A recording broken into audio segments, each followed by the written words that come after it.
mwami byabakama era ne batusuubiza nti ensonga eyo bagiriko ne bagamba nti information bamaze ogisindika eri UPPC abakwasaganya ensonga yo gazetinga oba okuteeka ebintu mu kyapa ky'eggwanga.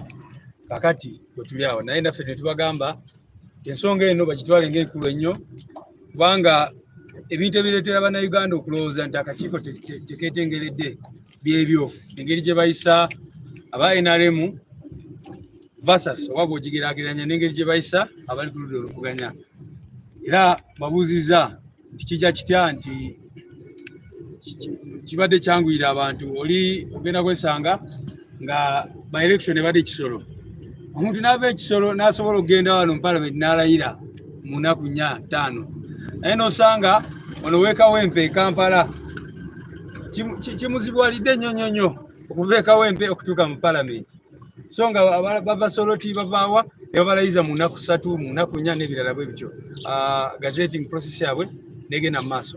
Of course ensonga gye batuwadde tinabo benyamivu ku mivuyo egyaliwo biki ebyo ne bagamba badde mu nkiiko ez'enjawulo n'ebirala bwe bityo naye ffe ne tubagamba abantu bakawempe kye baagala okulaba mu mubaka waabwe alayira era kyetulindiridde fenna babalira. Nakugambye bagambye nti basindise information mu UPPC kakati era tugenda kufollowing up ne UPPC okulaba first of all information etuuse bweba etuuse mugenda gifulumya ddi kubanga ekyo ffe kye twagala kwe kulaba nga Honorable Nalukoola ali wali mu parliament ng'alayira. Kakati mukimanye nti after gazetting bwe biva wano ku Electoral Commission bigenda mu UPPC naye ate bwe biva mu UPPC ne bigenda ne mu parliament kati ne parliament bagyadijaaninga sign die kitegeeza tetumanyi lunaku ki parliament lwenaddamu kutuula naye abantu bakawempe baagala mubaka waabwe asobole okukola ki okubakiikirira n'okukola emirimu gye bamusindika okukola mu parliament.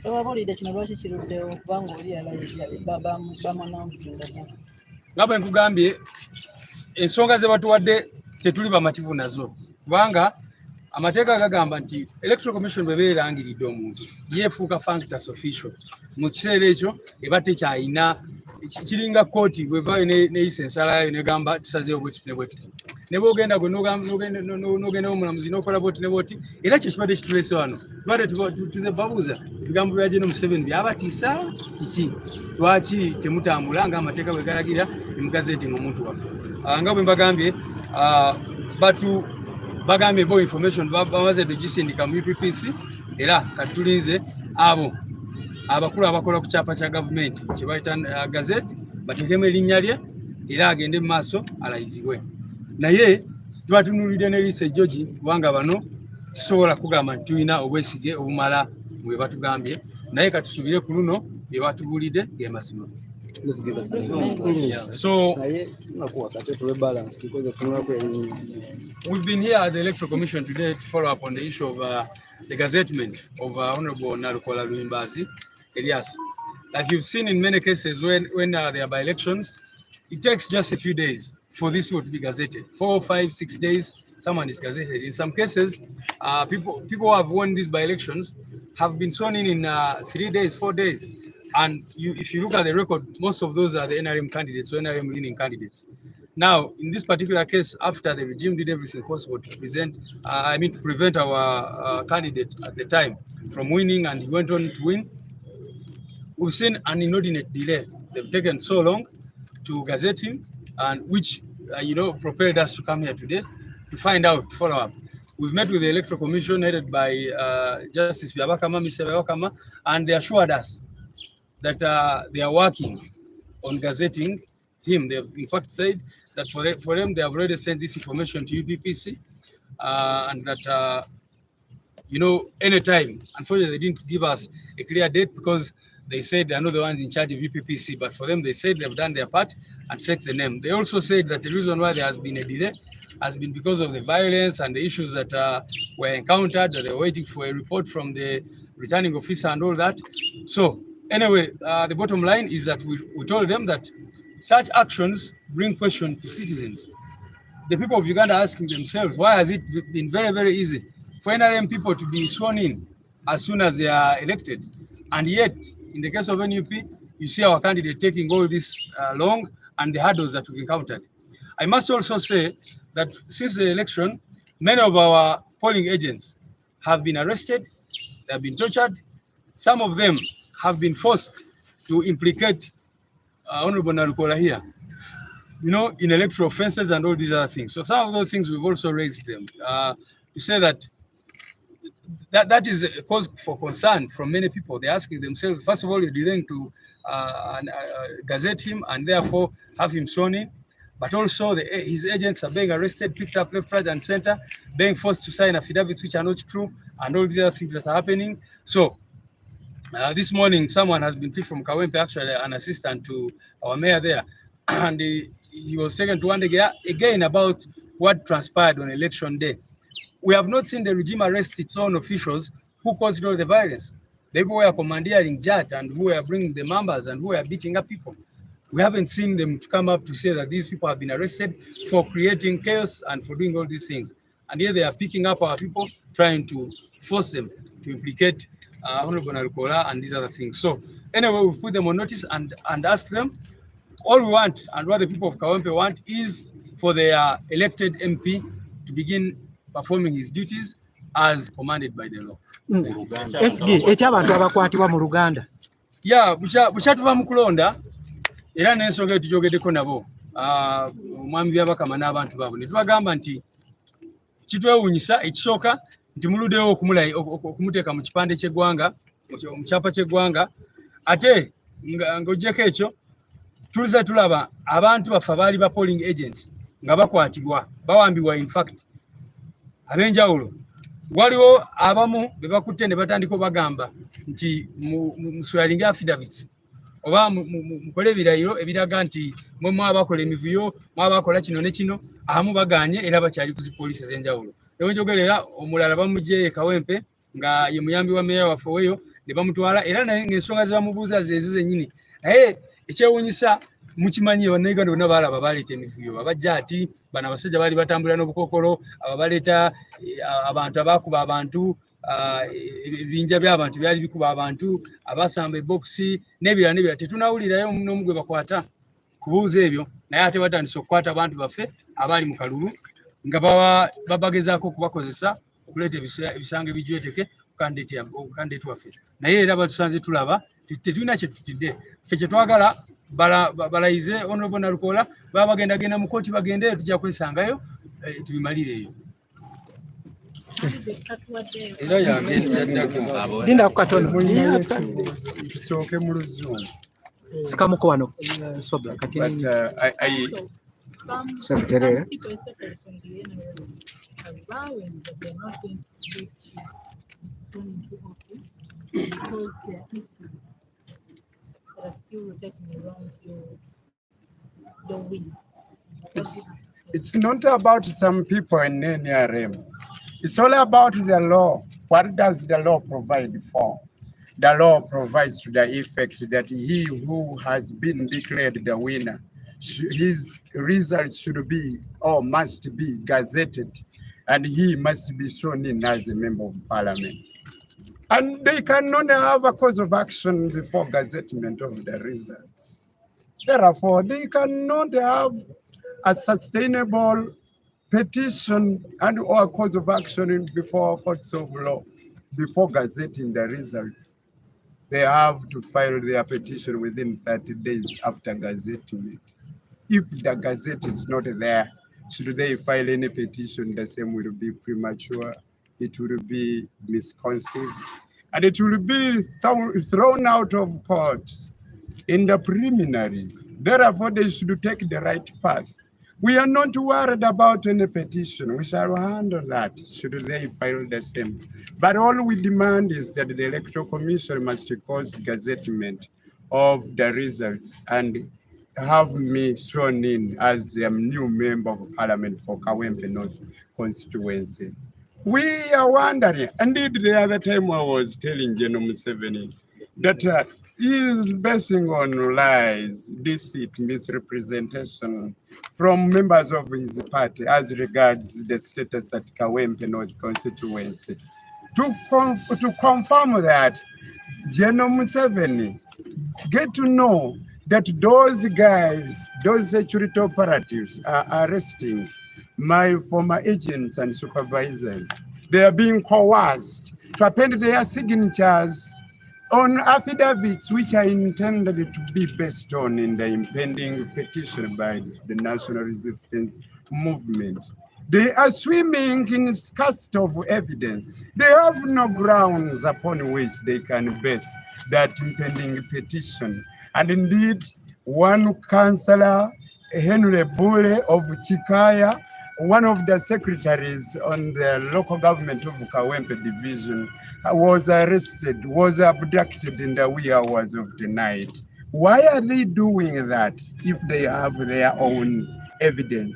Saka William is also in the police custody at Kawempe police station. Is being tortured from there, is being coerced by operatives in your government, Genome 7. They are forcing him to append his signature on the affidavit they intend to use in the petition which is about to be filed by Nambi. Sincerely, that is wrong. Time has come for Uganda to have an enhancement of democracy. You must accept, in case we gave you a blood nose in the recent by-election, we are calling upon you to do the rightful thing. Order all those armed men and women to go back to their barracks and stop brutalizing Ugandans, especially those in Kawempe North constituency. Our voice to the Electoral Commission has been heard. They have promised us that the Gazette will be out soon, that they have already sent the document which is intended to be published. So in the near future, if the Gazette is not out, we shall inform you when we are to visit the headquarters of UPPC to ask them why it is taking snail's pace to have the Gazette effected. I thank you.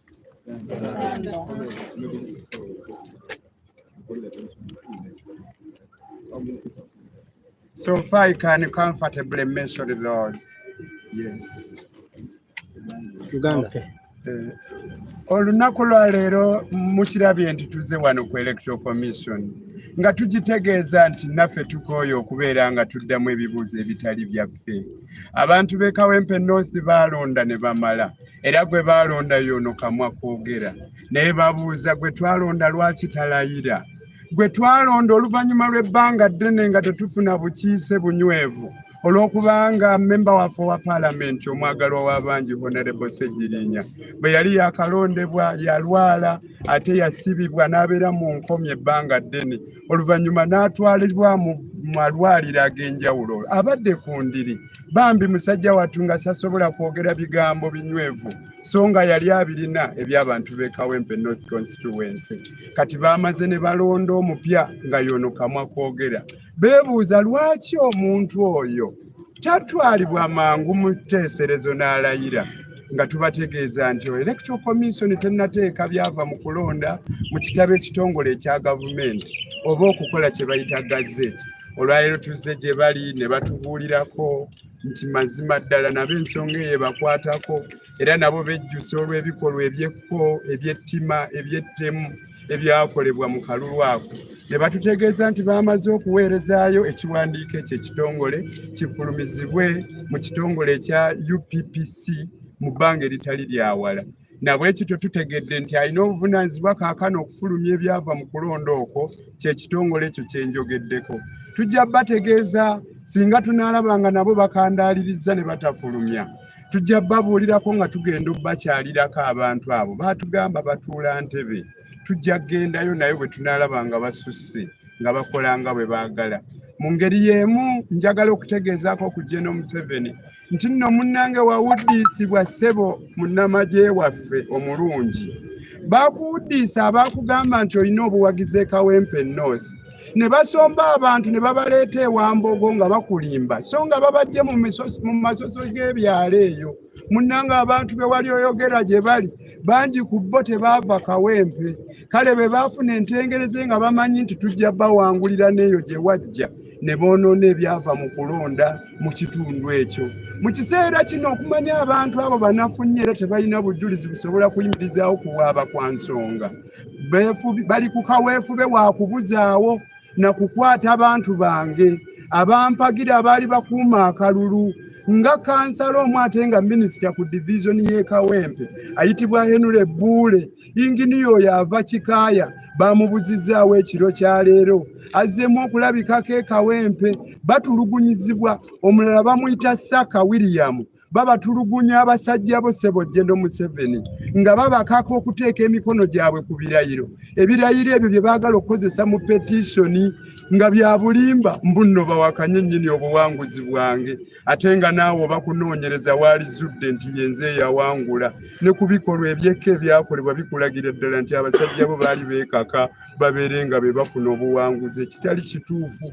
Jeno Museveni okimanyi bulungi, wagenda mu nsiko mu gy'ekinaana wali onyiize olw'okubanga obululu bwa Democratic Party bwali bujjubbiddwa UPC era n'ogenda e Luweero aba DP gye baalonda ennyo ne bakukuumirayo mu nsiko n'olwana ng'olwanyisa kibba bululu. Munnanga abasajja b'okulembera nabo baabo bebeesomye okubba obuwanguzi bwaffe ate ng'amazima gali nti ku mulundi guno Jeno Museveni ekibiina kyo twakiwangula ffe ab'NUP. Abasajja bo bayite baddeyo mu nkambi balekerawo okutulugunya abantu baffe kuba kifaananya bubi eggwanga lyaffe naawe kennyini ng'omusajja eyali amanyikiddwa mu kulwanirira demokulasiya neeraba ebikolobero ebikolebwa ate nga gwali waggulu mu buyinza. Ze ndowooza obudde butuuse weekube mu kifuba abasajja bo bagambe bakole ekituufu. Bannakawempe North tukooyo bakubirira buli kaseera baagala tubalagaani agaanye okuteeka ebyava mu kulonda mu gazeeti nga tubagamba mugumiikirizeeko. Naye akakiiko k'ebyokulonda kalabika kawulidde ensonga yaffe era kagitegedde. Mwebale nnyo, mwebalire ddala. Mpulidde waffe tayogedde. Nedda byonna byogeddwa.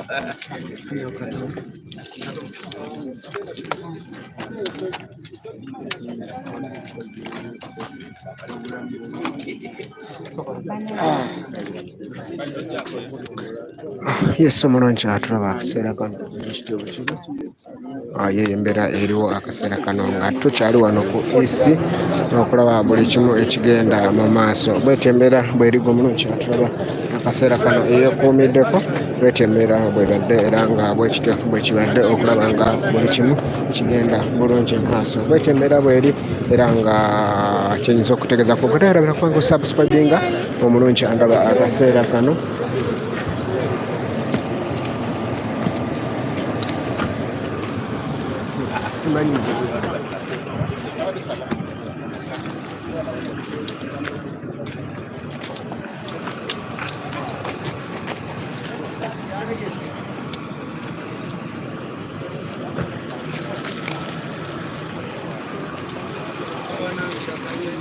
Bwekityo bwe kibadde nga bw'obiwulidde naye era avuddewo tategedde lunaku ki lwagenda kubeera ng'ayingira mu kitabo kya gavumenti kiri gazeted. Bwetyo embeera bw'erigo omulungi atulaba kansuubire nti ekyo kimubadde mukira bulungi. Mukama abankuumire amanya n'eddoboozi sigadde ndi kyambadde musomesa okuba nga mbaweereza era nga tubaddewo ne swabula ow'omukisa naye ng'abaddewo okulaba nga abaweereza buli kimu ekigenda mu maaso. Mukama abankuumire. Bye bye.